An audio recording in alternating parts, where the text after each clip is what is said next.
Nkosazana uyamfonela ngithi. Yeka Mdidiyeli yeka. Ngicabanga ukuthi umedem ukuthi wayenethonya elithile kodwa ke akunjalo. Angicabanga ukuthi unesibindi sokubiza uNomzana AJ. Akanaso isibindi esinjalo.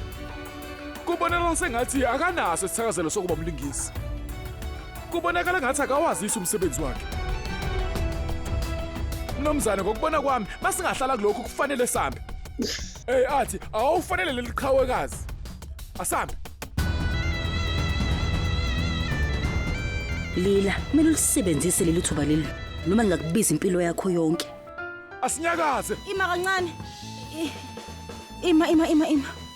Bheka, kumele ngibe iqhawe lana ukuze ngithole imali eningi bese ngibe usaziwayo. Kodwa ngizomtshela kanjani uAJ? Usho ukuthini?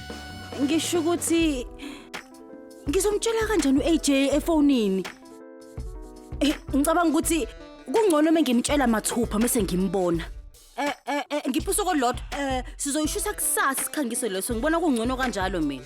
Uqinisekile ukuthi uzofika kusasa? Yebo impela. Hawu engahlalelani? uAJ uhlale njalo engilalela nje.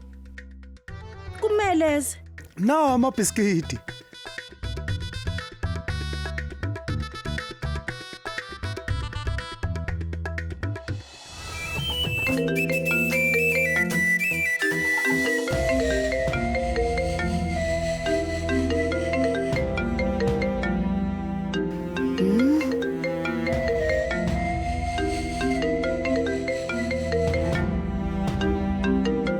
Indaba lesisiwula singifonele ebusuku kangaka. Akusona isikhathi esidle lesi. Khuluma. Asawubona Duka madam.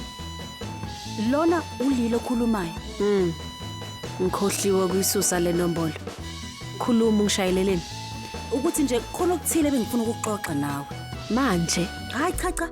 Angifuni ukukhuluma nawe manje. Bengifuna ukukhuluma kusasa. manje ungifoneleleni ebusuku kangaka.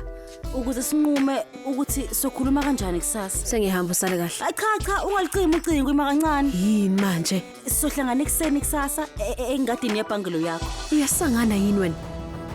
Lalela ungezilana. Awazi ukuthi kungenzakalani uma kungaba khona umuntu osibona sindawonye. Lokho anginendaba nalokho mina. Mina ngizobe ngisengadini yebhangelo yakho kusasa ekseni ngovivi. Ukuthi uyaphuma noma cha? Makhona umuntu ongibuzayo ukuthi ngifunani laphayana? Ngizobacacisela mina ukuthi uDulgu madami uthe angize ngizombona la. Ke wena. Musuku lokho ihlanyisa wena. Thulo msindo. Kulungile. Mawufike esangweni.